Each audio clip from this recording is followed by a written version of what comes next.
Hey everyone. Um, I'm recording this now for the fifth time.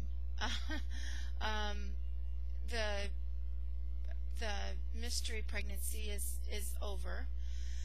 They never did find a fetus. They never found a pregnancy. No tissue, no blighted ovum, nothing in. Um, they couldn't really give me a definite uh, where they found anything at. They didn't know for sure. It was just really frustrating to deal with. Um, to catch you up, I went to a doctor an hour away, and he was very rude and very mean. He was not better than the other one. Um, he basically, I have my daughter with us. She's 12. I have no babysitter. They wouldn't let her wait in the waiting room.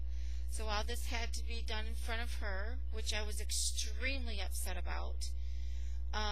But the way he talked was what I was upset about. I mean, things like this happen to all families. People have miscarriages all the time. This is part of life. But when you talk about death and dying in front of a 12-year-old, it is not a good situation. And he should have been ashamed of himself. Basically what he said was that the ultrasound showed a mass in my right ovary, which was really weird because it was always a question that's never been in my right ovary. They thought they might have been something in the left ovary, but they weren't sure. So that's why we went to this other doctor. They couldn't find my left ovary, and they said this was in the right ovary, and I'm like, no, there's something wrong. And I said, are you sure it's in the right ovary? And he says, well, it could be in your tube. And I'm like, okay, then what is it? He says it's a very tiny mass. So a mass without tissue, it could have been a blood clot in the uterus that was showing up among, I don't know, I can't really explain to you, but there's no way a tubal pregnancy is going to move from the left to the right. So anyways, very frustrating. He basically said that, number one, I need to take the shot of chemotherapy. Now, I was extremely sick. I was throwing up. I had chills. I was bleeding. I had started bleeding on the 2nd of January. I ended a week later, which was a normal period. A week later was when I got really sick. I started throwing up, the chills, cramping. I had gastroenteritis. That was, the bloating, diarrhea, all that stuff you get. And they said that, the levels were coming down. When I started bleeding, it was more like a miscarriage. So what we believe happened, in my own personal opinion, is that I was, I lost the tissue, whatever that was causing the hormone to rise. During that week is when the miscarriage had taken place. So anyways, that went on for about a week, and I still had the gastroenteritis and afterwards. I went to the doctor. They gave me the ultrasound, which was what I was talking about, and he said that it had switched from my left to right, so which was not right. So he said if I don't take the shot, the chemotherapy shot, which I did not want because I didn't want to terminate a pregnancy, I didn't know where it was, and he couldn't show me where it was. So he was playing the best side he could. He was saving his butt if something was to happen. So basically he said if you don't take the shot, you're not a candidate for surgery because you'd suffocate and die because of your weight. Mind you, I've been 415 pounds, and I'm not that now. I'm 350. So, but anyways, I know that I had a gas band, a banding on my stomach, and they were able to give me surgery to put that in. So, but anyways, okay, that's beside the point. He's saying this to me in front of my daughter.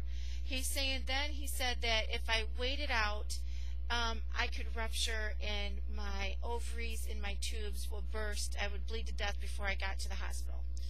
Okay, so my levels are extremely low.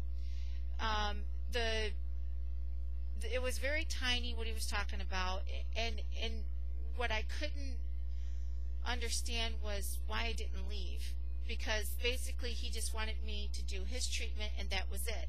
Now, I do have to say that if this was my, if he said to me and said, here's the picture, you have an ectopic pregnancy, you need to get this shot, then I would consider it. If he would just show me that where it was and it wasn't a doubt, then I would probably consider it. But anyways, so my daughter was extremely upset, my husband was upset, everybody was upset. I felt like a ticking time bomb. I was so nervous and scared.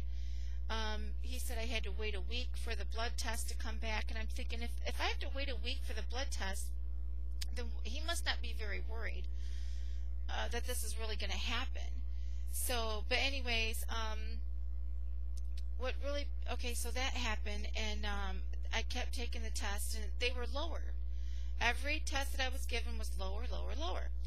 And so anyways, last Monday I had the test, and it was 33, so it had come down so much. And I was still getting a very faint pregnancy line in a home pregnancy test. And so then yesterday I took one, and it was completely negative. And tomorrow or the next day I go take another blood test just to make sure that it's down to 0. So it looks like this is all over. I'm starting to feel better. The gastroenteritis is almost over with. This has just been a huge ordeal for my family and for me.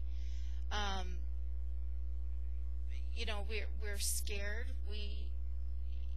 It made us really think about the things that could have happened, because things happen when you're pregnant. Things can go wrong. My gallbladder went out with my daughter when I was carrying my daughter. My gallbladder went out from 4 months on, and it lasted until she was 3 weeks old, and then I had to have it removed. I turned yellow, and it was a blockage from the liver to the gallbladder, and they had to remove my gallbladder. So, but anyways, and I was 300 then, and they did surgery to remove it. But when I had my daughter, I was 281 pounds. I had gained 1 pound during my pregnancy.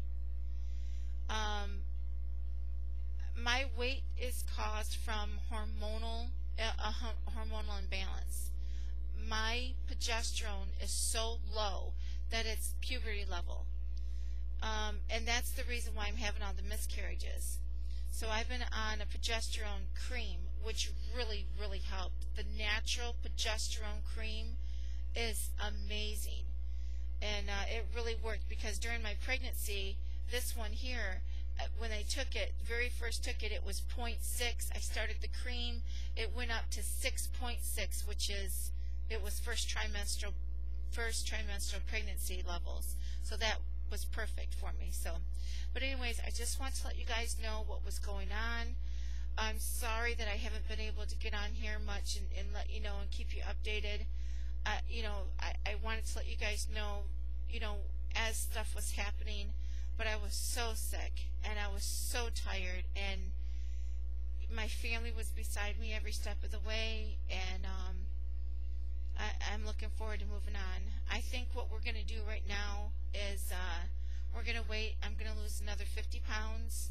I was 415, got down to 350, so another 50 pounds. I think I'll be, a lot healthier, physically. So, but anyways, I just want to let you know where I was at this point. We'll talk to you soon. Bye.